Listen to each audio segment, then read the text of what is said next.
Viaje del campo a la ciudad. Criollismo y vanguardias latinoamericanas. Superada la estupefacción de los cronistas de Indias por este mundo que ellos no supieron adjetivar sino de nuevo, y un periodo colonial signado por la emulación de las formas literarias europeas, las letras latinoamericanas echan a andar en el arraigo de la tierra al calor de nuestras recientemente adquiridas independencias. Más que registrar un espacio, había que crearlo. Los cronistas no quisieron ver en el continente aborigen de estas latitudes sin una parte integral del paisaje. Fondo y figura se confundían a sus ojos, para los cuales el indio constituía apenas una presencia pintoresca, continuación exótica del follaje superpuesto. Ufana e impenetrable, la naturaleza se mostraba indómita, exuberante, excesiva. Un continuum de primitivismo que inducía a la confusión indiferenciada de hombres y animales.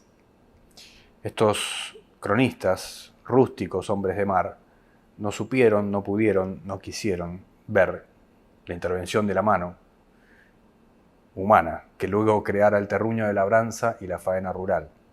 El gaucho argentino, el minero chileno, el cafetero colombiano, el llanero venezolano, el campesino mexicano, el sertonero brasileño, etcétera, etcétera, se recortaron entonces nítidamente de su entorno, se alzaron victoriosos bajo la premisa del conocimiento profundo de su propia tierra. En las letras de nuestro siglo XIX hay que reconocer entonces un orgullo primigenio por el territorio recientemente arrebatado al colonizador, en un movimiento plagado de contradicciones y no pocas veces retrocesos en la caracterización de esas gentes de campo, sometidos a la dicotomía fatal de la civilización y la barbarie. Será recién a finales de dicho siglo que se erija la apología del hombre de campo, aunque su grito haya quedado superpuesto casi a su elegía. El orgullo de nuestras tradiciones, costumbres y creencias de campo coincidió con la disolución del tiempo rural, con la irrupción avasallante de la modernidad y sus luces citadinas. El campo en el criollismo latinoamericano. Habría que comenzar, sin dudas, por los diálogos y los cielitos de la independencia de el uruguayo, el montevideano Bartolomé Hidalgo. Con su obra, a la par que Bartolomé Hidalgo inauguraba en las letras rioplatenses el género gauchesco, las emplazaba nítidamente en la campaña, espacio vital del gaucho pampeano montado a su caballo y escenario principal de las grandes gestas militares que derivaron en nuestras respectivas independencias y en las guerras intestinas que signaron todo el siglo XIX. En 1850, Domingo Faustino Sarmiento escribe sus memorias, ¿no? Recuerdos de provincia.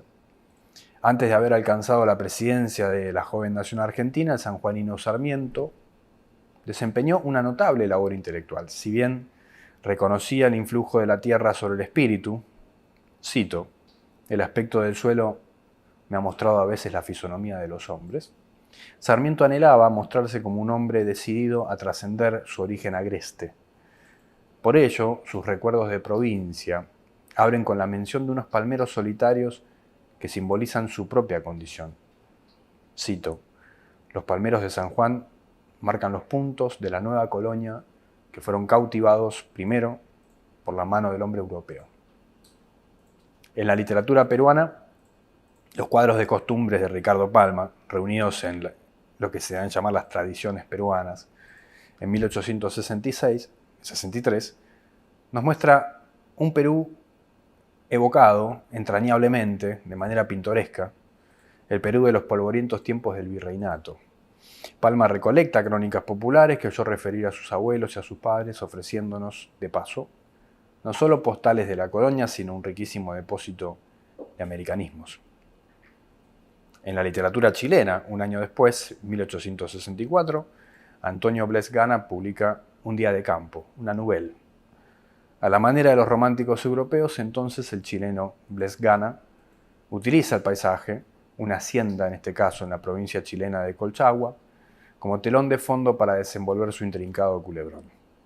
Se trata Aquí de una naturaleza chilena idealizada, como aquella que halláramos en las páginas de La Araucana, el poema heroico de Alonso de Ercilla. En México, mientras tanto, en 1869, Ignacio Manuel Altamirano publicaba El Zarco, ¿no? A medida que los nuevos estados americanos incumplían con las promesas emancipatorias de sus independencias, el continente se fue poblando de caudillos, como el Zarco, al mando de grupos de bandoleros dispuestos a hacer justicia por mano propia, como los plateados en Yautepec, estado de Morelos. Incapaces de deponer las armas, los otrora revolucionarios de las gestas nacionales son los mercenarios del presente. Hay que ver en esta figura del bandolero, del caudillo, una suerte de fracaso o frustración de los procesos emancipatorios de la independencia. Las guerras civiles son la continuación de un proceso que no termina de tomar forma y por lo tanto subsume a todos los países latinoamericanos en la continuidad de la violencia a lo largo del siglo XIX. En 1870, el ministro Lucio Mansilla es enviado a negociar con los indios ranqueles, a la Pampa Argentina. En busca del lonconato, el cacique, Panguitrus Guor, el escritor político y militar argentino Mansilla llega como emisario del gobierno nacional mientras redacta sus apostillas sobre un tenso encuentro en medio de la Pampa que habría de cambiar la historia de la literatura nacional. Cito: en un albardón verde y fresco pintado de flores silvestres estaban colocadas las tiendas en 2 filas, blanqueando risueñamente sobre el campestre tapete. Todos ellos me esperaban mustios, silenciosos y aterrados, contrastando el cuadro humano con el de la riente naturaleza y la galanura del paisaje. 1870 es un momento determinante en la historia argentina, después de años de alianzas, complicidades y tácitos acuerdos, sobre todo entre la dictadura de Rosas y los indios que habitan la Pampa extramuros de la gran ciudad de Buenos Aires. Ese pacto se rompe, se fractura y por lo tanto empiezan a surgir más y más tensiones entre indios y el poder central de Buenos Aires. Todo eso va a redundar, como bien sabemos, en la campaña del desierto que Julio Argentino Roca termina protagonizando hacia 1880. Simultáneamente, en 1846, unos años antes, Hilario Ascasubi publica Paulino Lucero, ¿no? Una continuadora de aquella poesía gauchesca que había inaugurado Bartolomé Hidalgo en Montevideo. A la manera de Hidalgo, el argentino Ascasubi registra su época en el habla apaisanada de sus gauchos dignos, pero desde una posición ideológica diametralmente opuesta al federalismo populista de Juan Manuel de Rosas, declarado archirrival en su literatura. Hay que leer la literatura de Ascasubi como una continuación lírica, gauchesca, de la literatura de José Mármol, una novela como Amalia, que encuentra en la figura de Rosas el archienemigo ideal de los ideales liberales que se estaban intentando imponer en esa época en suelo rioplatense. Los tres gauchos orientales es una obra de Antonio Lucich, uruguayo él también, al igual que Hidalgo, publicada en 1872, el mismo año en que se va a publicar el gaucho Martín Fierro. La diferencia está en que la obra de Antonio Lucich nos muestra a los gauchos enrolados en las tropas de Timoteo Aparicio, disidente del entonces presidente uruguayo Batlle. Los tres gauchos orientales de Lucich comparten sus penurias y sus esperanzas en torno a un fogón, en uno de los primeros ejercicios literarios de humanización del gaucho rioplatense, 6 meses antes incluso de que Hernández encarnara el sufrimiento de un pueblo en la inmortal figura de Fierro. El gaucho Martín Fierro, poema narrativo gauchesco. No incursionaremos en la típica discusión que se entabla en torno de la naturaleza de género, si es una novela, si es una épica. Yo diría que es un poema gauchesco. José Hernández, en su poema, nos presenta el paisaje de la Pampa Argentina tangencialmente, no de manera frontal y directa, menos por el pintoresquismo de la pluma hernandiana que por los dichos y refranes con que Fierro demuestra su sabiduría de raigambre telúrica. Ergo, los continuos símiles animales con que Fierro procesa su experiencia y la comparte al lector. Yo soy toro en mi rodeo, por ejemplo, ¿no? Y torazo en rodeo ajeno. O ave de pico encorvado le tiene al robo afición. O vaca yendo gente al baile. O en los huevos de gallina. O pero hacen como los teros, ¿no? Entre tantos otros símiles que Fierro nos propone en su relato, ¿no? Fierro no es el único gaucho redomado, el único gaucho matrero que se revela a la autoridad del poder central. De hecho, los ejemplos se multiplican, ¿no? La figura del gaucho se va a terminar constituyendo en la imagen del reo primitivo que se opone al avance de la modernidad desde la dignidad de su posición moral superior. Fierro es uno, Hormiga Negra es otro, Juan Moreira y, por supuesto, Santos Vega. Santos Vega, cuya historia es narrada en distintos momentos de la historia argentina, uno de los más bellos, sin duda, es el poema de Rafael Obligado, también de 1872, Santos Vega y otras leyendas argentinas, ¿no? Allí, por ejemplo, las décimas son el molde que la tradición hispánica ha legado al folclore argentino. Al retomar la leyenda del gaucho rebelde Santos Vega, célebre payador que desafía al diablo en un duelo de contrapunto, Rafael Obligado da con el tono justo del campo argentino en la mesura de sus versos, el tono comedido y el estilo valeroso. Cito de memoria: cuando la tarde se inclina sollozando al occidente, corre una sombra doliente sobre la pampa argentina. Y cuando el sol ilumina con luz brillante y serena del ancho campo de la escena, la melancólica sombra huye besando su alfombra con el afán de una pena. ¿Qué está pasando en Colombia a todo esto? En 1879, una autora periférica, una autora desconocida, ignorada en la época, como Priscila Herrera de Núñez, publica una curiosa novela corta bajo el título Un asilo en la Guajira. El pacífico intercambio comercial con los indios guayú, a quienes la autora llama guajiros, se ve bruscamente interrumpido por el estallido de la violencia, gran tema de la literatura colombiana.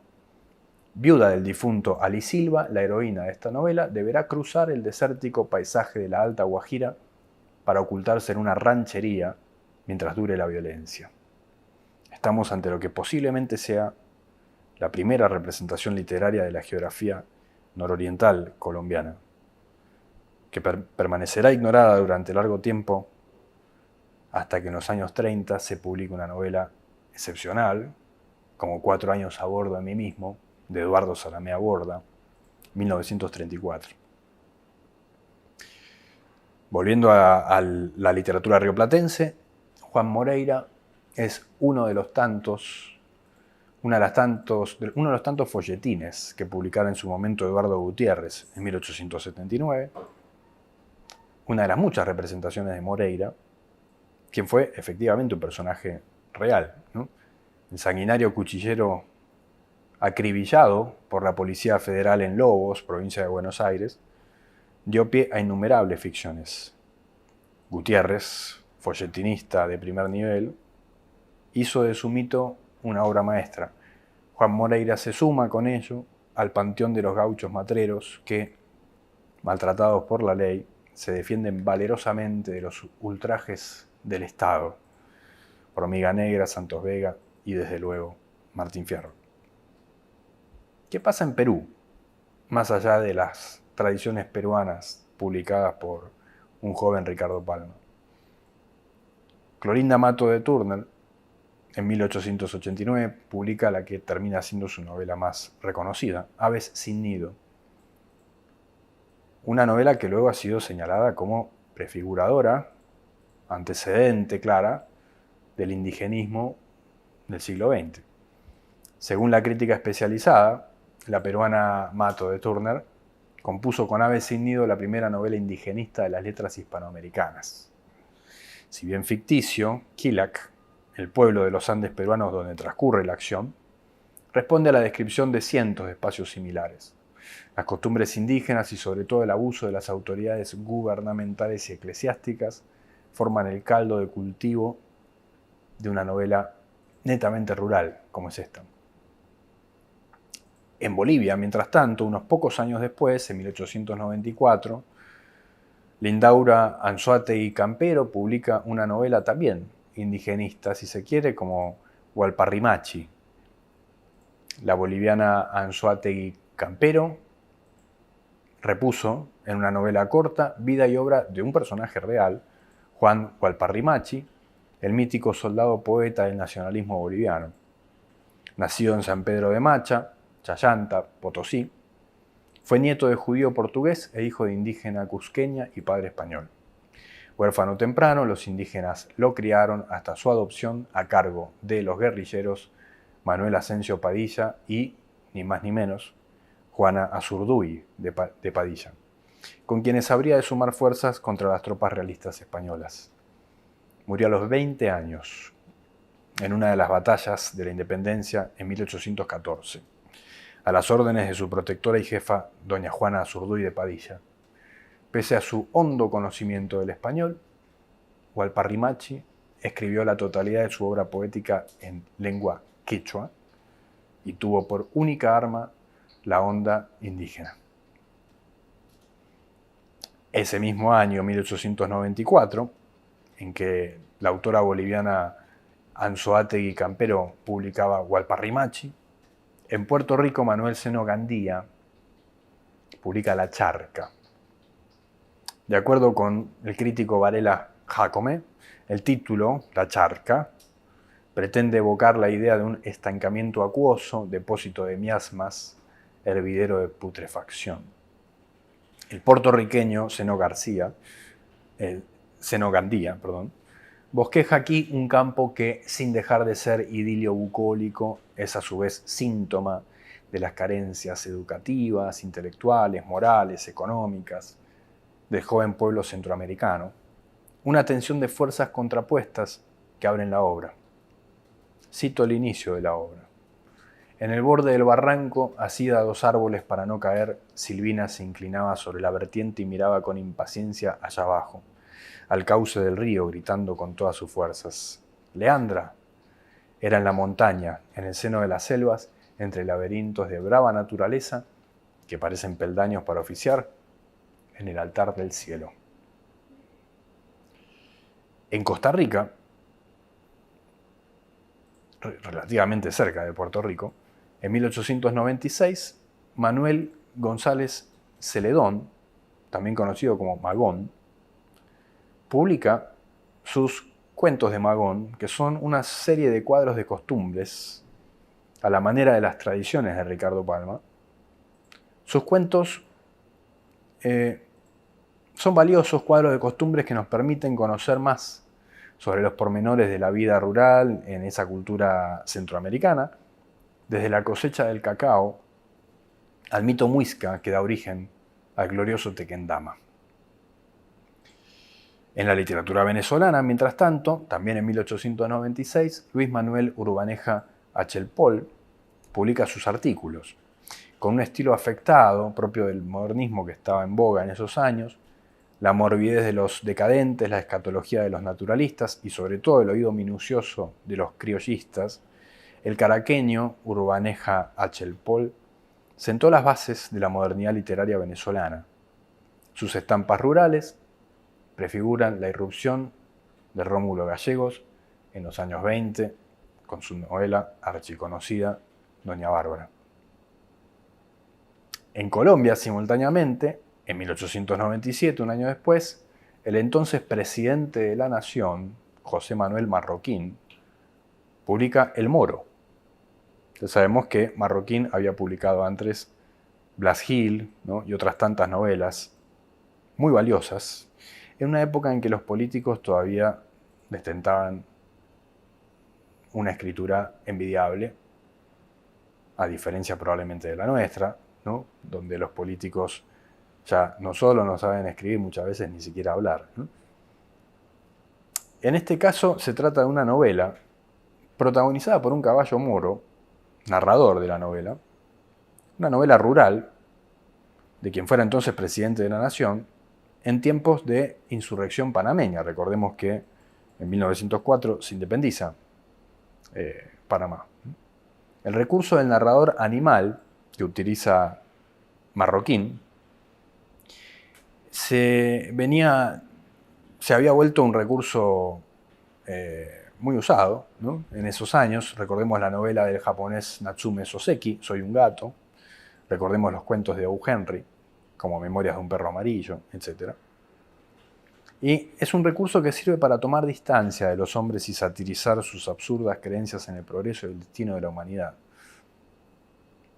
En este caso, a partir de la mirada de un caballo moro. El caballo, sin dudas, es símbolo, emblema, casi diría, del campo latinoamericano. A pesar de no ser, como bien sabemos desde su origen, autóctono, ¿no?, de nuestras tierras. Es traído por los europeos. En 1902, una crónica muy importante publicada por Euclides de Acuña, Los Sertones, ¿no? Recordemos, en la literatura brasilera, por supuesto, Euclides de Acuña ocupó en la literatura brasileña una posición similar a la de Lucio Mansilla en la Argentina. Es decir, Euclides de Acuña es un militar que se adentra en territorio agreste para poner a raya a los insubordinados. Allí, en la crónica de Mansilla, los indios ranqueles. Aquí, los sertoneros rebeldes, liderados por una mesiánica figura, la de Antonio Conselheiro, en el estado de Bahía, en el contexto de la Guerra de los Canudos. Recordemos también que después Vargas Llosa, ¿no?, va a tomar esta obra para escribir su famosa novela La Guerra del Fin del Mundo. El darwinismo latente de Cuña lo tienta a paragondar las fuerzas telúricas con la condición hostil de los habitantes. Fíjense que los títulos de los 3 grandes capítulos que integran la obra son precisamente la tierra, el hombre y la lucha. En 1902, por ejemplo, Manuel José Otón, uno de los exponentes mexicanos del modernismo, entonces en boga, publica sus poemas rústicos. La poesía de Otón se aparta del ordinario costumbrismo para dar paso a una mistificación estetizante de la naturaleza, como la selva sagrada de Rubén Darío, como los claros de luna de José Asunción Silva, como las declamaciones patrioteras de Lugones hacia 1910, con el centenario de la independencia argentina, el rústico paisaje mexicano que Otón tiene menos de realista que de panteísmo profano. Aquí el poeta y la naturaleza, todo uno, se hallan en sagrada comunión trascendental. Este sería un primer momento de mistificación, idealización de la naturaleza latinoamericana, ¿no?, del paisaje latinoamericano que hasta aquí se había mostrado en el siglo XIX de manera más realista que idealizada. También en 1905, el uruguayo Florencio Sánchez estrena una obra de teatro importante como Barranca Abajo. Si el Michael Hollas, del romántico alemán Heinrich von Kleist, había revelado el punto preciso de la historia moderna en que el hombre desconoce su propio suelo nativo. Recordemos la historia de Michael Hollas, es la del hombre que atraviesa el mismo espacio todos los días hasta que un día se encuentra con un cerco, ¿no?, y se le impide el paso por un territorio que él atravesaba cotidianamente. Su equivalente vernáculo lo hallamos en Barranca Abajo, del dramaturgo uruguayo Florencio Sánchez, que es la trágica historia del gaucho Zoilo. El gaucho Zoilo es forzado a dejar sus tierras por obra de despiadados hombres de negocios, ¿no? Un año después se publica la novela corta de Roberto J. Pairó, El casamiento de Laucha. Pairó es más conocido también por las divertidas aventuras del nieto de Juan Moreira, pero aquí narra la historia de Laucha. Es una sórdida picaresca rural en la cual Pairó proyecta en la esperpéntica figura de Laucha, un gaucho vago, inescrupuloso, enteco, el periplo del peón en franca decadencia, precisamente en el instante histórico en que el gaucho cede su posición al compadrito y al malevo que van apiñando las orillas de la naciente megalópolis porteña. Es decir, el gaucho está en vías de extinción en el momento en que la literatura decide petrificarlo, museificarlo y convertirlo en ícono y emblema nacional, después de que el gaucho hubiese sido motivo de todo tipo de críticas y vejaciones en las letras del siglo XIX, ¿no? En 1916, Mariano Azuela publica Los de Abajo, que es, como todo el mundo sabe, la primera de muchas novelas sobre la Revolución Mexicana. Azuela abrió en su literatura un tema que se volvería central con el devenir de las décadas, la Revolución, sus coletazos y sus nefastas consecuencias, ¿no? Demetrio Macías, exponente del campesinado pobre alzado en armas contra la dictadura de Porfirio Díaz, con justos motivos, diría uno, carece, no obstante, de horizonte ideológico que oriente sus acciones hacia una forma auténtica de emancipación. En la famosa convención de Aguascalientes, cuando están reunidos todos los caudillos de la Revolución, Emiliano Zapata, Pancho Villa, Carranza, etc., se le pregunta a Macías, ¿no?, por quién de todos ellos va a tomar partido. Macías responde que él no está ahí para elegir, él está ahí para disparar. Él es el músculo, es la fuerza bruta de la revolución. Esa ausencia de horizonte ideológico va a terminar anticipando el fracaso del héroe hacia el final de la novela, que es en gran parte el fracaso de la Revolución Mexicana, que no consigue superar la vetusta y feudal estructura del porfiriato, sino que la extiende por otros medios hacia el siglo XX. En El Salvador, un país que, por cierto, ¿no?, cuya literatura poco y nada se conoce, casi no se discute la literatura salvadoreña, en 1917 Arturo Ambrogi, descendiente de italianos, publica varios cuentos de tema rural. El paso de la recua, la siesta de los opilotes, ¿no? ¿Qué hace Ambrogi? Ambrogi salpica su texto de ocasionales regionalismos, ¿no? Palabras como chirriones, huachipilines, pijullos, quijinicuiles, etcétera, etcétera, etcétera, ¿no?, prudentemente destacados en itálica. De esa manera, el salvadoreño Ambrogi es capaz de narrar algo tan ordinario como el paso de unas mulas o la siesta de unos gallinazos, ofreciendo cientos de minúsculas pinceladas en su estilo impresionista, ¿no? Pero no será sino hasta 1919, cuando en la literatura boliviana Alcides Arguedas componga lo que para muchos constituye la primera gran narración, el primer gran relato indigenista, con los antecedentes ya señalados en la literatura boliviana y peruana, ¿no?, Clorinda Mato de Turner, Anzoátegui Campero, etc. La novela a la que estoy haciendo referencia es Raza de Bronce, ¿no?, con el antecedente señalado, ¿no?, de Aves sin nido. Más allá de alguna incursión indigenista en las huestes del modernismo latinoamericano, como algún cuento del boliviano Ricardo Jaime Freire, ¿no?, Justicia India, ¿no?, por ejemplo. Aquí tenemos en Alcides Arguedas, digamos, una expansión como ninguna otra, ¿no?, en el género de la novela indigenista, a partir de un relato estremecedor por lo cruento y lo indignante. El altiplano andino es el escenario de esta tragedia protagonizada por criollos e indígenas. Un tipo de relato que luego se volverá esquemático, donde siempre el indígena ocupa la posición de víctima y el criollo la de victimario, ¿no? Esa fórmula se va a repetir a lo largo de los años 20 y 30, sobre todo en las literaturas peruana, boliviana y ecuatoriana. En 1919, Teresa Wilms Montt, ¿no?, la bella escritora chilena, nacida en 1893, fallecida en 1921, una edad muy temprana, ¿no?, evoca los días de la infancia en que ella y sus hermanas eran, dice, las ondinas del Rin, ¿no?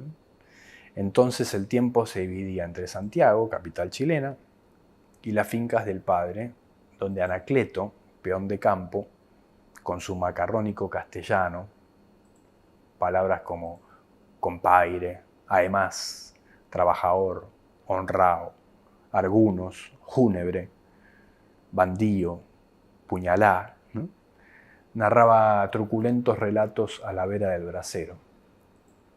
Ese es el título de este conjunto de cuentos, ¿no? A la vera del brasero, que me parece que es un ejemplo notable de esta dicotomía, ¿no?, entre campo y ciudad, y más específicamente entre la muchacha descendiente de inmigrantes, ¿no?, Wilmsmont, ¿no?, los apellidos de la autora, que además, por cierto, digamos, su fisonomía indiscutidamente remite a Europa, pero que encuentra en estos cuentos rurales, populares, ¿no es cierto?, un contrapunto a Santiago, que ya para esos años, 1919, empezaba a ser la pujante capital chilena, ¿no? Algo similar encontramos en 1920 en la literatura costarricense, en la figura de Carmen Lira y los cuentos de mi tía Panchita, ¿no? Esta autora costarricense logra el prodigio de fusionar cuentos de hada europeos, que son los narrados por tía Panchita, con otros de tradición oral latinoamericana, probablemente de origen africano, que son los narrados por tío Conejo. Unos y otros, los de tía Panchita y los de tío Conejo, tienen al campo por telón de fondo. Es interesante esta obra también, los cuentos de mi tía Panchita, como ejemplo de ese contrapunto, de ese choque, de esa colisión que se produce entre la tradición europea medieval, romántica, ¿no?, de cuño romántico, y esta otra que va surgiendo de tradición oral latinoamericana, ¿no? En Uruguay, por ejemplo, se empieza a volver cada vez más insistente la cuestión, ¿cómo decirlo?, la cuestión rural, pero más específicamente en la figura del rancho, ¿no?, de la hacienda, del rancho, sobre todo en los cuentos de Javier de Viana, ¿no?, que es uno de los exponentes de este criollismo. Sus cuentos quedan reunidos en una colección que lleva por título Ranchos, costumbres del campo. Los caseríos y los poblados, los ranchos y las pulperías, los tambos y las milongas, los sembradíos y los alambrados, los yerbatales, los pantanos, son los espacios predilectos para el narrador uruguayo Javier de Viana, siempre a mitad de camino entre el naturalismo francés y el criollismo a secas, ¿no? Es una fórmula que se repite también mucho en estos años, la mezcla de naturalismo y criollismo, ¿no? Sin embargo, en lo que a criollismo respecta, la crítica suele coincidir en que la década criollista por excelencia es la década del 20, y más específicamente en tres novelas que suelen ser mentadas, ¿no? Una de ellas, la primera, publicada en 1924, La vorágine, de José Eustacio Rivera, ¿no? En estas tierras colombianas, la modernidad literaria empieza a correr, echa a andar, para muchos, a partir de la obra trunca del colombiano José Eustacio Rivera. Sabemos que él fallece antes de cumplir los 40 años, en condiciones sospechosas, ¿no?, cuando él se hallaba negociando, digamos, la venta de los derechos de su novela para ser filmada, y a la vez estaba escribiendo una segunda novela, una novela que iba a denunciar el negocio del petróleo en Colombia después de que La vorágine echara luz sobre la situación penosa, la explotación de los caucheros en el sur, en la Amazonía. La aparición de La vorágine entonces coincidió con el descubrimiento de la geografía nacional para los novelistas locales, ¿no? La Amazonía, con capital en Leticia, extremo meridional del territorio nacional colombiano, y sus árboles de caucho que dieron pie a la explotación más cruenta. A tal punto que la novela de Rivera va a terminar produciendo un efecto muy contundente en la realidad de su época, y va a terminar hasta cierta medida con el negocio del caucho en el sur del país. La novela, La vorágine, es sin duda yo la llamé en su momento un crisol de estilos, ¿no? Por un lado tenemos al narrador protagonista, Arturo Cova, que es una suerte de José Asunción Silva, un poeta trasnochado, con un habla meliflua, artificiosa, esdrújula, que a medida que va narrando la novela, van apareciendo otras voces que interfieren, ¿no?, Y cuando él desciende de Bogotá y pasa por los llanos orientales, el resto de personajes que va apareciendo hablan de manera fonética y el autor se preocupa por transcribir las imperfecciones del habla de los llaneros primero y los caucheros de la Amazonía después. Aparece aquí lo que Ángel Rama luego señalara críticamente en 10 problemas para el novelista latinoamericano, y es que el criollista replica la imagen del diosecillo escritor, ¿no?, que se reserva un estilo pulcro, pulido, pero que hace hablar a sus personajes de manera defectuosa y golpeada. Es decir, el habla popular, la oralidad, capturada por el escritor, no infiltra, no llega hasta la lengua del escritor como tal, sino que el escritor toma distancia y hace hablar a sus personajes de esa manera, cuando el narrador habla de manera diferenciada. Recién a partir de los años 30-40, sobre todo con figuras como Carpentier, como Rulfo, como Borges, es que el narrador va a incorporar, o sea, el escritor como tal, va a incorporar para su habla, para su escritura, rasgos de la oralidad, pero lo va a hacer de manera mucho más dosificada y más controlada que la que nosotros vemos en los años 20. El caso de La Vorágine es una novela que muchas veces viene con glosario, ¿no?, por la cantidad de palabras, digamos, rurales, locales, ¿no?, que contiene. Lo mismo pasa con otras novelas criollistas de los años 20. En 1925, José Vasconcelos publica La raza cósmica, uno de los ensayos más importantes de esos años, ¿no?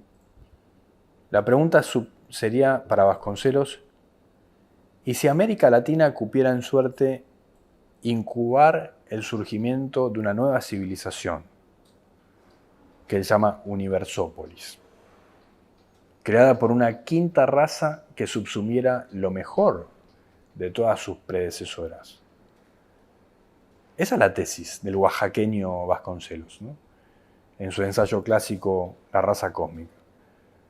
Latinoamérica sería entonces cuna de una quinta raza, ¿no? Él habla de razas, en una época donde hablar de razas todavía era políticamente aceptado. Ya después de la Segunda Guerra Mundial, la palabra raza evidentemente cae en desuso. Y entonces así abre él su ensayo, ¿no? Dice: opinan geólogos autorizados que el continente americano contiene alguna de las más antiguas zonas del mundo. La masa de los Andes es sin duda tan vieja como la que más del planeta. Y si la Tierra es antigua, también las trazas de vida y de cultura humana se remontan a donde no alcanzan los cálculos. Si pues somos antiguos geológicamente y también en lo que respecta a la tradición, ¿cómo podremos seguir aceptando esta ficción inventada por nuestros padres europeos de la novedad de un continente que existía desde antes de que apareciese la Tierra, de donde procedían descubridores y reconquistadores? Esa es la pregunta que se hace Vasconcelos en el ensayo, ¿no? La idea sería que entonces el mestizaje, la hibridación, la mezcla, que durante tanto tiempo se pensó como una tara, como un obstáculo, como un impedimento para el desarrollo de América Latina, Vasconcelos lo presenta como su principal virtud. En Toda la América, ¿no?, antología poética de Ronald de Carvalho, publicada en Brasil en 1926, se trata de una poesía dirigida a abrazar, ¿no?, a incubar una presunta identidad latinoamericana, interpelando al europeo moderno, que sería el depositario del negativo de nuestro revelado, ¿no? Se revela nuestra identidad como el negativo de Europa. Entonces dice Ronald de Carvalho: europeo, hijo de la obediencia, de la economía y de buen sentido, tú no sabes lo que es ser americano. Oh, los tumultos de nuestra sangre temperada en saltos y disparada sobre pampas, sabanas, altiplanos, caatingas donde galopa el ganado chúcaro, donde estallan batuques de cascos, tropel de patas, torbellinos de cuernos. Alegría virgen de las vueltas que da el lazo en las cuchillas verdes. Alegría virgen de ríos, mares, barranqueras, planicies cósmicas, picos y grimpas. Tierras libres, aires libres, florestas sin ley. Alegría de inventar, de descubrir, de correr. Alegría de criar el camino con la planta del pie. europeo. Es esa marea de masas informes donde las razas y las lenguas se disuelven. Nuestro espíritu áspero e ingenuo fluctúa sobre las cosas, sobre todas las cosas divinamente rudas, donde flota la luz salvaje del día americano. Es interesante que Ronald de Carvalho entienda que la definición de la identidad latinoamericana deba estar dirigida al europeo, en un giro que después retomará en su discurso de aceptación del Premio Nobel de Literatura el colombiano Gabriel García Márquez, casi medio siglo después, cuyo discurso sin duda se está dirigido al europeo como contrapunto, ¿no?, de lo que debe ser América Latina. En 1926 el argentino Ricardo Guiraldes escribe Don Segundo Sombra, ¿no? Moderno y criollo, sibarita y pampeano, urbano y rural, el argentino Ricardo Guiraldes sabía bailar tango y enlazar un potro, vestir frac y cebar un cimarrón. Esa fusión de opuestos hizo a su estética y dio forma a su novela mayor, la desangelada elegía del gaucho Don Segundo Sombra, último en su estirpe como aquellos indios que en el siglo anterior recibieran la atención de James Fenimore Cooper, ¿no?, el último de los mohicanos, o Carmay Winnetou. Entonces en Guiraldes también hay que ver esa aparente contradicción, que no es tal, entre lo moderno y lo primitivo, ¿no? Precisamente el nombre de un libro de Florencia Garramuño, Modernidades Primitivas, para definir lo que son las vanguardias del siglo XX y la estética del tango específicamente, ¿no? En la literatura dominicana, Juan Antonio Alix publica en 1927 sus décimas, o más bien son recolectadas sus décimas, ¿no? Alix vendría a ser a la literatura dominicana lo que Bartolomé Hidalgo era para las letras rioplatenses. Es decir, compuso décimas que dieron voz a la sabiduría popular, como en aquella recordada poesía que nos habla de una persona de alto rango que, gustando del mango, juzgaba peligroso trepar la mata, de modo que él encuentra más sabroso coger los mangos bajitos. La ruina de la patria y el Estado, arguye, Alix estriba en el atajo dominicano por precisamente esta tendencia a coger los mangos bajitos, que sería hacer el mínimo esfuerzo, ¿no es cierto?, y ir a la salida fácil. Digamos, eso es lo que aquí señala Alix. Por otro lado, difícil sería seleccionar una sola obra del uruguayo Horacio Quiroga donde la selva misionera no fuera protagonista, sobre todo en los cuentos de la selva, ¿eh? Para Quiroga, la selva es un estado mental y anímico, como la esquizofrenia del protagonista de El Hijo, cuento donde los temores del padre terminan volviéndose ciertos, ¿no?, al descubrir que su hijo adolescente no ha regresado con la escopeta de su casa matutina. También en la literatura salvadoreña, en 1928, se publica la poesía de Alfredo Espino, hombre prematuramente fallecido, recordemos que él vive 28 años, 1900-1928, y Jícaras Tristes, ¿no?, es el nombre de sus exaltadas bucólicas, ¿no? Fíjense el comienzo. Qué encanto el de la vida si los natales vientos en sus ligeras alas traen ecos perdidos de músicas de arroyos y músicas de nidos, como mansos preludios de blandos instrumentos. Y termina diciendo, vamos pues a soñar bajos tibios aleros de naranjos en flor, cabe los manantiales, octubre nos regala sus rosas y vesperales, diciembre las miríadas de todos sus luceros. Es nuevamente la naturaleza mistificada e idealizada de los modernistas, ¿no?, del mexicano Otón y de tantos otros, ¿no?, Gutiérrez Nájera, Nervo, el mismo Lugones, Darío. En 1928 en México se publica El águila y la serpiente, de Martín Luis Guzmán, ¿no es cierto?, que es a la sazón la segunda más importante novela de la Revolución Mexicana, después de Los de Abajo. Importante también porque Martín Luis Guzmán había sido integrante de las bandoleras que el mítico Pancho Villa condujera en el norte del suelo mexicano. Autor chihuahuense, Luis Guzmán debía sospechar que un buen día depondría las armas para escribir una de las crónicas más lúcidas y sutiles de la Revolución Mexicana, Una crónica escrita con mucha poesía incluso, ¿no? Si uno piensa en un capítulo como La fiesta de las balas, ¿no? Todo el regodeo por los sonidos que producen, ¿no?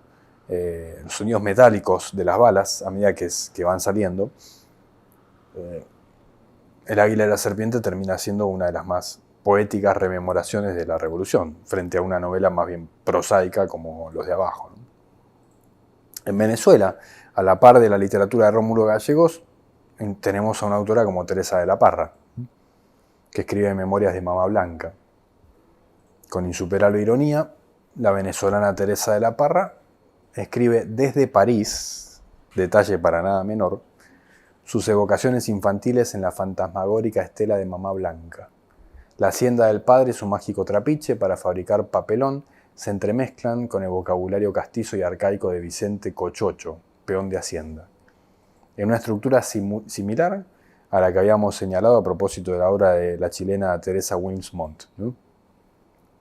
Doña Bárbara se ha dicho casi todo sobre esta novela de Gallegos, archifamosa, archiconocida, publicada en 1929, una novela que por su estructura bien podría haber sido escrita en el siglo XIX, donde aparece cabalmente, ¿no?, la cultura llanera, en el esquemático relato de Gallegos, una suerte de cuento de hadas alegórico, ¿no? Las fuerzas del mal, las fuerzas retardatarias de la patria venezolana, aparecen sintetizadas en la indómita figura de Bárbara, ¿no?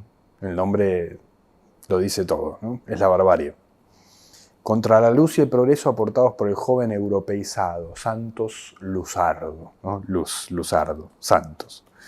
Entonces viene la luz desde Europa con este joven que ha estudiado Derecho y recupera su hacienda para hacer cumplir la ley, ¿no es cierto? Constitución, división de poderes, Estado de Derecho, alambrados. De ahí la clave de la civilización que trae Santos Luzardo, quien termina enamorando a la hija de Doña Bárbara, ¿no?, la joven Maricel. También en el 29 se publica Macunaíma, la novela de Mário de Andrade, en Brasil. Macunaíma es un indio del Amazonas en quien Mário de Andrade proyecta los vicios, ¿no?, del brasilero. Este personaje no hace sino dormir, comer y fornicar.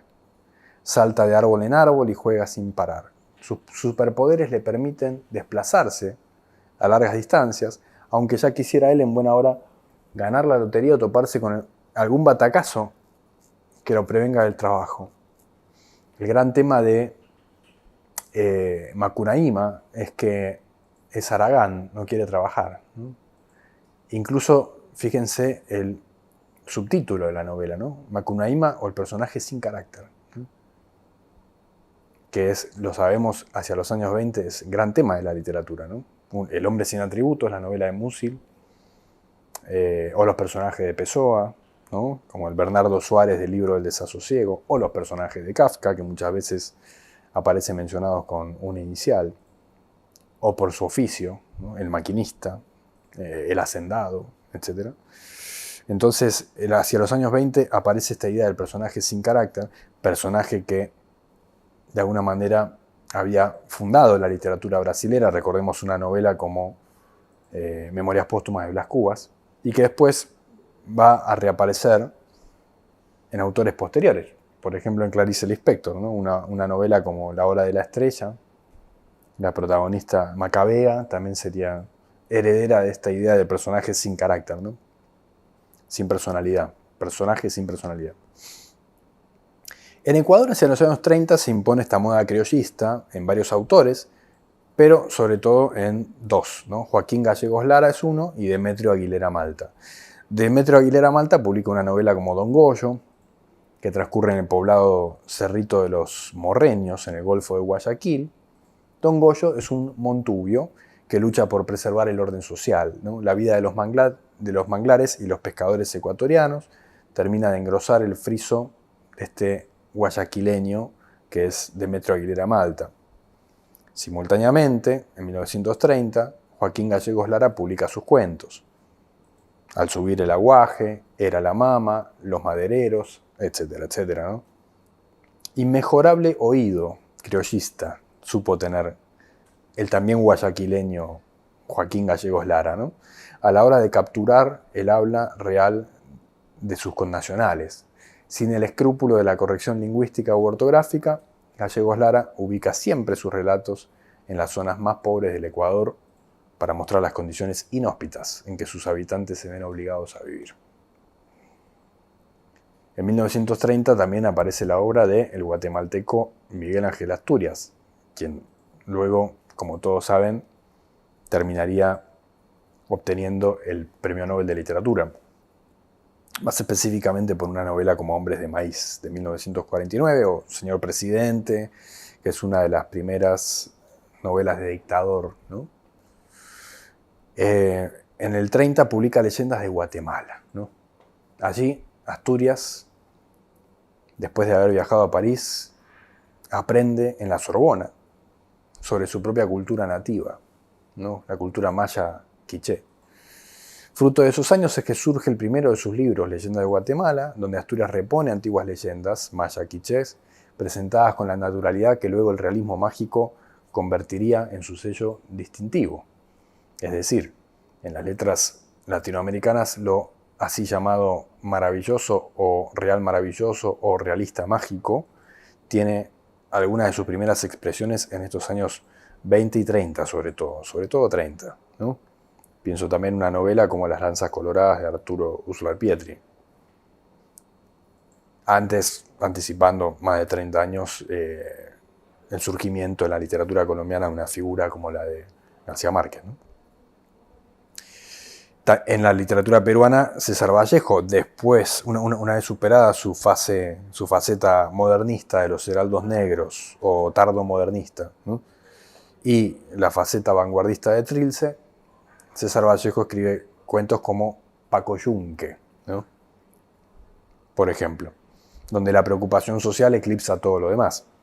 En Paco Yunque, cuento de lectura obligatoria para los niños escolares peruanos, un joven burgués, Humberto Griff, de apellido inglés, tortura, hoy dirían las malas lenguas con un anglicismo detestable como bullying, ¿no? Le hace bullying al protagonista del cuento, que es un pobre niño indígena, Paco Yunque, que intenta cumplir, ¿cierto?, con sus obligaciones, pero se ve maltratado por su compañero y por el profesor, que siempre toma partido por este Humberto Griff, que es el niño bien de clase alta, ¿no?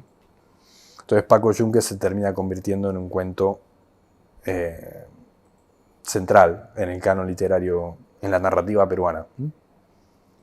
En 1931 se publica otra nueva novela mexicana sobre la revolución. Se trata de Cartucho. ¿Qué tiene de nuevo, distinto esta novela frente a El águila y la serpiente o Los de abajo? Bueno, está escrita por Nelly Campobello, que sabemos nosotros fue una autora bastante original, ¿no?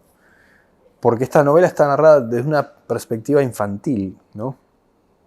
Donde Campobello narra sin espantarse, ¿no?, por la sangre que a cada página va derramando la novela, y lo hace con una visión de estupefacción, de fascinación por esa explosión social que significa la revolución y el fin del porfiriato, ¿no?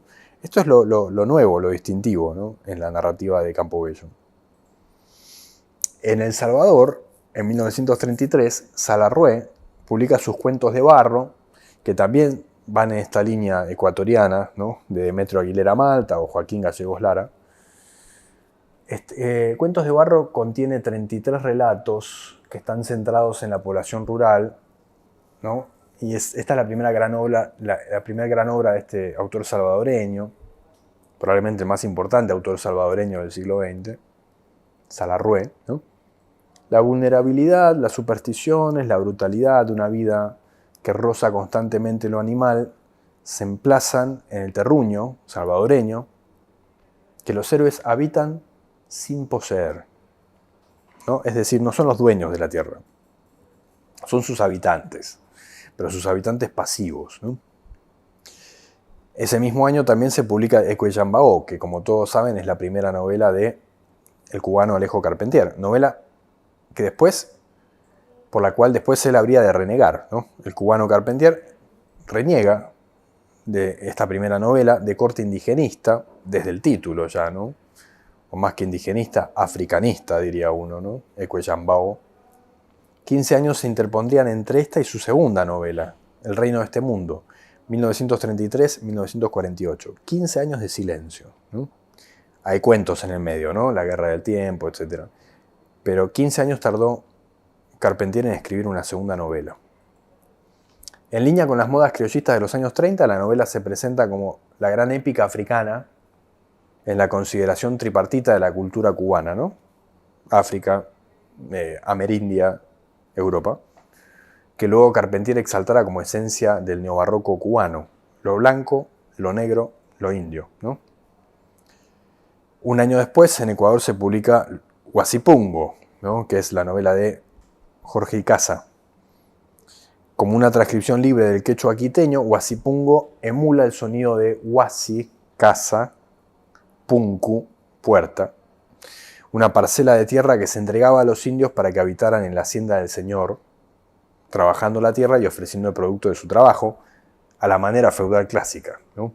Así como los siervos de la gleba, a los siervos de la gleba se les daba un pequeño reducto de la tierra para que allí vivieran, trabajaran la tierra y entregaran el producto del trabajo al señor feudal. Bueno, ese feudo, ese pequeño reducto que se le entregaba al siervo de la gleba, sería el Huasipungo.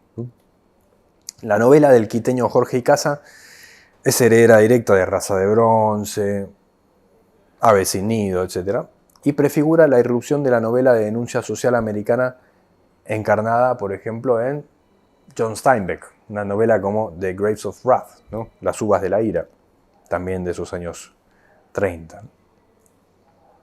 También en los años 30, Gabriela Mistral, la poetisa chilena, Premio Nobel de Literatura, publica Tala, ¿no? Que narra las vivencias del campo, poemas como La cabalgata, El paisaje, Rosa, El maíz, sumadas a la evocación lírica de las materias naturales, pan, sal, agua, cascada en sequedal, el aire, que en este poemario aparecen coronadas con dos grandes himnos continentales, ¿no? Sol del trópico y cordillera. En un gesto y una iniciativa que después habría de retomar su connacional, Pablo Neruda, recordemos, en Canto General, y en otros poemas que también son himnos a la tierra, ¿no? Tiene poemas a la cebolla, al tomate, a la lechuga, ¿no? Ese tipo de cuestiones. En 1938, después del largo extravío modernista, el poeta cordobés Leopoldo Lugones se suicida. Antes de eso, vuelve a su pago natal y acaba narrando historias populares en la más antigua de las provincias argentinas, la provincia de Córdoba, ¿no? El poemario, Romances del Río Seco, habría de publicarse póstumamente tras el suicidio, ¿no?, del autor. Es todo un gesto, ¿no? Que Lugones, después de todas las piruetas técnicas que realizara en obras como La Guerra Gaucha o Lunario Sentimental, ¿no? O Odas Seculares, después de todo eso, o de los cuentos de Las Fuerzas Extrañas, retornara a su origen y escribiera Romances del Río Seco. Bueno, es muy elocuente, ¿no? Como símbolo. Es como que después del cosmopolitismo modernista, vuelve al terruño, vuelve al origen, vuelve a morir, ¿no? A Romances del Río Seco. Óscar Castro Zúñiga, en la literatura chilena, publica sus cuentos como Chumingo, ¿no? Zúñiga vivió poco, vivió 37 años, pero fueron suficientes para dejarnos una obra poética cuidada y valiosa y algunos relatos de cuño criollista. Aquí, por ejemplo, son los códigos del peón de campo, los que se reivindican en la sufrida silueta de Chumingo, quien, al decir del narrador, se queda primero por necesidad, luego por agradecimiento y por último por lealtad a sus patrones. Siguiendo la línea indigenista, Ciro Alegría publica El mundo es ancho y ajeno, su novela más famosa, ¿no? Una novela que hace hincapié en el destrato padecido a diario por los indios americanos, como sus antecesoras, Y suele haber una figura, en estas novelas siempre hay una figura de autoridad. Aquí es el hacendado Álvaro Amenábar y Roldán, que arrebata las tierras a los indios frente a la resistencia del alcalde de la comunidad Rumi, que es el digno personaje de Rosendo Maki, ¿no? O sea que en eso Ciro Alegría replica la fórmula de Guasipungo, la fórmula de Raza de Bronce y otras novelas indigenistas que siempre presentan al indio como la víctima y al criollo o español como el victimario, ¿no? En El Salvador, en 1942, Claudia Lars publica La Casa de Vidrio, un poemario con la sencillez de la alta literatura, ¿no? Lars coquetea con esta naturaleza mistificada o idealizada de los modernistas en una especie de panteísmo estético, ¿no? Puerta de cristal el día, pared de cristal el aire, techo de cristal el cielo. Dios hizo mi casa grande. Ventanas de maravilla sobre escondidos lugares, el sendero de las hadas y el camino de los ángeles. Termina diciendo, mi casa es casa bendita, todo en ella vive y cabe, y puedo mirar a Dios a través de sus cristales. Juan José Morosoli continúa la línea de Javier de Viana en la literatura uruguaya, con una antología de cuentos que lleva por título Perico, publicada en 1947. Allí Morosoli se centra en la vida modesta y sencilla del hombre de campo, nunca ociosa, siempre diligente, aunque muchas veces cercana a la miseria, ¿no? La obra de Morosoli viene a cerrar, para las letras uruguayas, aquel ciclo abierto allá lejos con la primera poesía gauchesca de Bartolomé Hidalgo, ¿no? Sus diálogos patrióticos y sus cielitos. Simultáneamente, en 1948, Adolfo Díez Gómez publica Los cuentos de hadas de la República Argentina, en medio del periodo, o sea, en pleno proceso peronista en la Argentina, ¿no? Hay una suerte de brote nacionalista en tiempos del general Perón.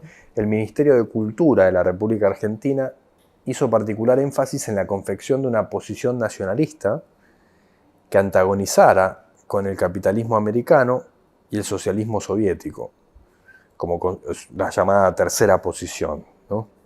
Como consecuencia de dicha iniciativa, la obra del argentino Adolfo Díez Gómez procuró recolectar leyendas populares para dar seguimiento y continuidad a la cultura local. Uno diría ya petrificada en folclore, ¿no? Como es el caso de la narrativa de Adolfo Díez Gómez. Llegamos al canto general de Neruda, que yo mencionara previamente, ¿no? Superadas entonces las veleidades vanguardistas de Residencia en la Tierra y las inconsolables cursilerías de 20 poemas de amor y una canción desesperada, el chileno Neruda ingresa en un periodo de madurez que lo lleva a componer la que para muchos es su obra capital, Canto General, con indisimulables ecos del Whitman de Leaves of Grass, ¿no? Hojas de hierba. Más allá del influjo, nadie rebaje a lágrima o reproche la ambición de un poema continental que va desde los primeros pueblos precolombinos a las modernas repúblicas latinoamericanas bajo la dominación colonialista anglosajona, ¿no? Y que tiene muchos pasajes, obviamente, emplazados en el terruño, ¿no? Por ejemplo, alturas de Machu Picchu, sin ir más lejos. En el 53 aparece una figura crucial en las letras latinoamericanas, fulgurante, tan fulgurante como fugaz. Me refiero a Juan Rulfo, que publica muy poco en vida, pero básicamente todos coinciden en que su obra se reduce a prácticamente 2 libros, uno de cuentos y una novela. Los cuentos son, obviamente, El Llano en Llamas, la novela es, desde luego, Pedro Páramo. En El Llano en Llamas, en esos cuentos, por ejemplo, cuentos como Lubina, ¿no? Nos encontramos con un cerro pedregoso e inhóspito, ¿no? San Juan Lubina, que es un terreno en el que nadie debiera vivir. Y basta contemplar el cielo, ¿no?, que el mexicano Rulfo le concede a este territorio. Fíjense cómo lo describe. Nunca verá usted un cielo azul en Lubina. Allí todo el horizonte está destenido, nublado siempre por una mancha caliginosa que no se borra nunca. Todo el lomerío pelón, sin un árbol, sin una cosa verde para descansar los ojos, todo envuelto en el calín ceniciento. usted verá eso, aquellos cerros apagados como si estuvieran muertos y aluvina en lo más alto, coronándolo con su blanco caserío como si fuera una corona de muerto. Ni qué decir, huelga a referir, ¿no?, que este paisaje parece también extractado de Pedro Páramo. También ese pueblo desértico, estéril, seco, sin verde a la vista, ¿no? Más allá de las fantasías de algunos personajes femeninos en la novela, ¿no?, como Susana San Juan, que siempre está imaginando agua, mar, digamos, y fertilidad, o la madre de Juan Preciado, que recuerda Comala como si fuera una especie de Edén o paraíso. La realidad del pueblo es una realidad desértica, fantasmagórica, muerta, ¿no? En el 53 también, Antonio Di Benedetto escribe probablemente su mejor cuento, que lleva por título Abalay, ¿no? Abalay es un gaucho que ha matado y, consumido por la culpa e inspirado por un sacerdote que habla sobre los anacoretas y los estilitas medievales, Abalay se impone el castigo de pasar el resto de sus días montado a su caballo. Una sagaz e irónica reflexión sobre la esencia de la cultura argentina y su inevitable destino ecuestre. Nos encontramos aquí en el destino de Abalay, que por supuesto terminará pagando el crimen cometido, ¿no?, al final del relato. La continuidad de la literatura indigenista se mantiene, sobre todo en los años 50, novelas como Balún Canán, ¿no?, de la mexicana Rosario Castellanos, se publica en 1957, como la venezolana Teresa de la Parra, como la chilena Teresa Wilms Montt, la narradora mexicana Rosario Castellanos, se remonta a su infancia en contextos rurales para capturar algo de la esencia de su tierra natal. El título de la novela, Balún Canán, significa 9 guardianes, en lengua celtal, ¿no?, que es el nombre con que se conocía antiguamente la ciudad de Chiapas en tiempos prehispánicos, ¿no? Sin embargo, para muchos la cumbre de esta literatura indigenista debemos ubicarla en Los ríos profundos, de 1958, la gran novela de José María Arguedas, ¿no?, indiscutidamente su obra más importante. Los ríos profundos representó entonces el inicio de una corriente neoindigenista, depurada de los esquematismos, diría yo, esquematismos de sus precursores, como sucediera en la literatura brasilera con Guimarães Rosa y su uso de los dialectos del norte de Brasil, o en la literatura paraguaya con Roa Bastos y su empleo de voces guaraníticas en obras como Yo el Supremo y demás. La literatura de Arguedas se halla salpicada por quechuismos que el autor oyó durante toda su infancia en el Cusco, encarnada aquí en el niño Ernesto, protagonista de la novela, que es el que conduce, ¿no es cierto?, la narración en busca de estos ríos profundos, y el título obviamente es una bellísima metáfora para pensar la tradición, las tradiciones, en este caso precolombinas, ¿no?, en América Latina.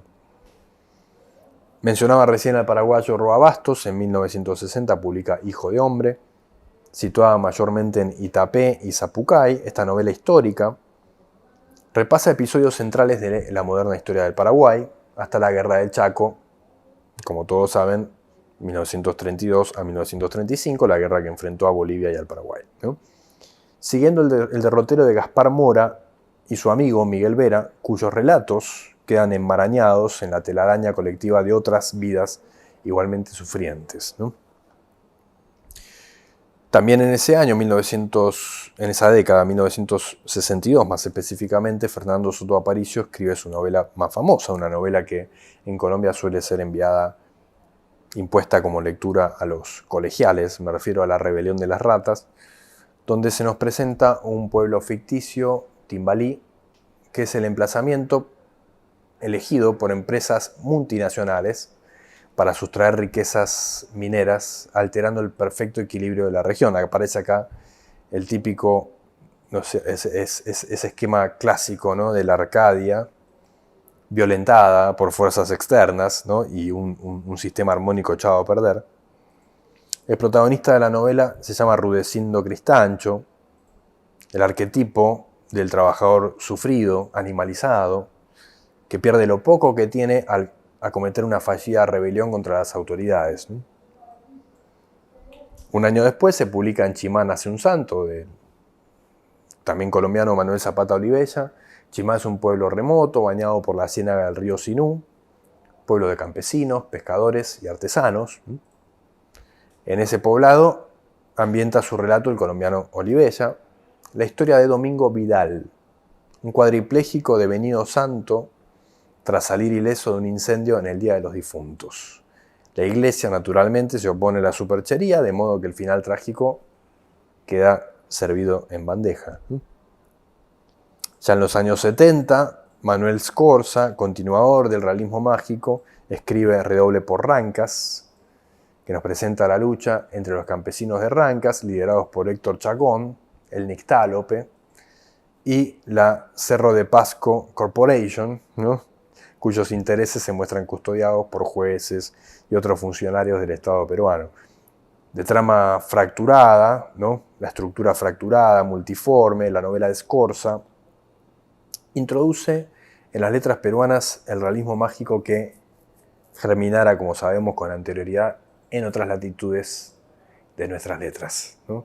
Esta es la última novela seleccionada en esta colección de Viajes del campo a la ciudad, en lo que a campo respecta. Falta determinar todavía qué representaciones recibe la ciudad, ¿no? Sobre todo en las vanguardias latinoamericanas.